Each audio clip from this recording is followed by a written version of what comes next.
ଚିତ୍ତୋରର ବଡ଼ ରାଜକୁମାର ଚନ୍ଦା ଦିନେ ଶିକାର କରିବାକୁ ଯାଇଥିଲେ। ନିଜ ସହଚରମାନଙ୍କୁ ସାଙ୍ଗରେ ନେଇ ସେ ବହୁ ଦୂରକୁ ଚାଲି ଯାଇଥିଲେ। ସେମାନେ ସେଦିନ ଶ୍ରୀନାଥ ଦ୍ୱାରରେ ରାତ୍ରି ଯାପନ କରିବାକୁ ସ୍ଥିର କରିଥିଲେ। ସନ୍ଧ୍ୟାରେ ସେମାନେ ଶ୍ରୀନାଥ ଦ୍ୱାରକୁ ପ୍ରତ୍ୟାବର୍ତ୍ତନ କରିବା ବେଳେ ପାହାଡ଼ିଆ ରାସ୍ତାରେ ଏକ ମୃତ ଘୋଡ଼ା ପଡ଼ିଥିବାର ଦେଖିଲେ। ରାଜକୁମାର କହିଲେ, କୌଣସି ଯାତ୍ରୀର ଘୋଡ଼ା ଏଠାରେ ମରି ପଡ଼ିଛି। ଘୋଡ଼ାଟି ଆଜି ମରିଛି। ଯେହେତୁ ଆଗରେ ଶ୍ରୀନାଥ ଦ୍ୱାର ହିଁ ଯାତ୍ରୀ ନିବାସର ଏକମାତ୍ର ସ୍ଥାନ, ସେ ଯାତ୍ରୀ ବୋଧହୁଏ ସେଠାକୁ ଯାଇଥିବ।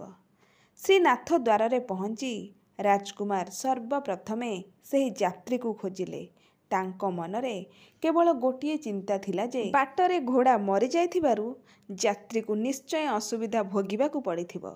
ରାଜକୁମାର ତାକୁ ଆଉ ଗୋଟିଏ ଘୋଡ଼ା ଦେବାକୁ ଚାହୁଁଥିଲେ, କିନ୍ତୁ ସେବକମାନେ ଯେତେବେଳେ କହିଲେ ଯେ ଯାତ୍ରୀ ଏଠାକୁ ଆସିନାହିଁ, ତାଙ୍କର ଚିନ୍ତା ଆହୁରି ବଢ଼ିଗଲା। ସେ କହିଲେ, ଯାତ୍ରୀ ନିଶ୍ଚୟ କେଉଁଠି ବାଟବଣା ହୋଇଯାଇଛି। ସେ ଏ ସ୍ଥାନରେ ଅପରିଚିତ ହୋଇଥିବ। ରାତିରେ ଜଙ୍ଗଲରେ ସେ କେଉଁଆଡ଼େ ଯେ ଚାଲିଯିବ କିଏ କହିବ? ତୁମେମାନେ ଦଳ ଦଳ ହୋଇଯାଅ ଏବଂ ତାକୁ ଖୋଜି ଆଣ। ରାଜକୁମାରଙ୍କ ଆଦେଶାନୁକ୍ରମେ ସେବକମାନେ ମଶାଲ ଜଳାଇ 3-4 ଦଳ ହୋଇ ଯାତ୍ରୀକୁ ଖୋଜିବାକୁ ବାହାରି ପଡ଼ିଲେ। ବହୁତ ଖୋଜିଲା ପରେ ଗୋଟିଏ ଦଳର ଲୋକଙ୍କୁ ଶୁଣାଗଲା ଯେ କେହି ଜଣେ ଡାକୁଛି। ସେମାନେ ଡାକୁଥିବା ଲୋକ ପାଖରେ ପହଞ୍ଚି ଦେଖିଲେ ଯେ ଜଣେ ବୁଢ଼ା ଓ ଜଣେ ନବଯୁବକ ଗୋଟିଏ ଘୋଡ଼ା ଉପରେ ବହୁତ ଗୁଡ଼ିଏ ବୋଝ ଲଦି ଚାଲି ଚାଲି ଯାଉଛନ୍ତି। ସେମାନେ ବହୁତ କ୍ଳାନ୍ତ ଏବଂ ବ୍ୟସ୍ତ ହୋଇପଡ଼ିଛନ୍ତି। ସେବକମାନେ କହିଲେ, ଆପଣ ଭୟ କରନ୍ତୁ ନାହିଁ, ଆମେ ଆପଣମାନଙ୍କୁ ଖୋଜିବାକୁ ଆସିଥିଲୁ। ବୃଦ୍ଧ ଲୋକଟି ଆଶ୍ଚର୍ଯ୍ୟାନ୍ୱିତ ହୋଇ କହିଲା, ଆମେ ଦୁହେଁ ଅପରିଚିତ। ବିପଦରେ ପଡ଼ି ଆମେ ଘରଦ୍ୱାର ଛାଡ଼ି ଶ୍ରୀନାଥଙ୍କ ଚରଣ ନେବାକୁ ଆସିଛୁ। ଆମ ଘୋଡ଼ାଟି ରାସ୍ତାରେ ପଡ଼ି ମରିଗଲା।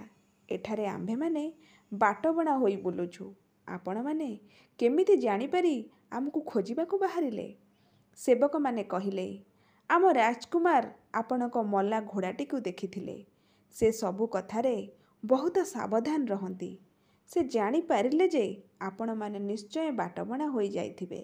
ଜଣେ ରାଜକୁମାର ଏତେ ସାବଧାନ ଓ ଏତେ ଦୟାଳୁ, ଏହା ସେ ଯାତ୍ରୀ ଦୁହିଁଙ୍କୁ ଚକିତ କରିଦେଲା। ଶ୍ରୀନାଥ ଦ୍ୱାରରେ ପହଞ୍ଚି ସେମାନେ ରାଜକୁମାରଙ୍କୁ କୃତଜ୍ଞତା ଜଣାଇଲେ। ରାଜକୁମାର ଚନ୍ଦା କହିଲେ, ପ୍ରତ୍ୟେକ ମନୁଷ୍ୟର କର୍ତ୍ତବ୍ୟ ହେଲା ସେ ନିଜେ ସାବଧାନ ରହିବ ଓ ଅସୁବିଧାରେ ପଡ଼ିଥିବା ଲୋକଙ୍କୁ ସାହାଯ୍ୟ କରିବ। ମୁଁ ତ କେବଳ ମୋ କର୍ତ୍ତବ୍ୟ ହିଁ ପାଳନ କରିଛି।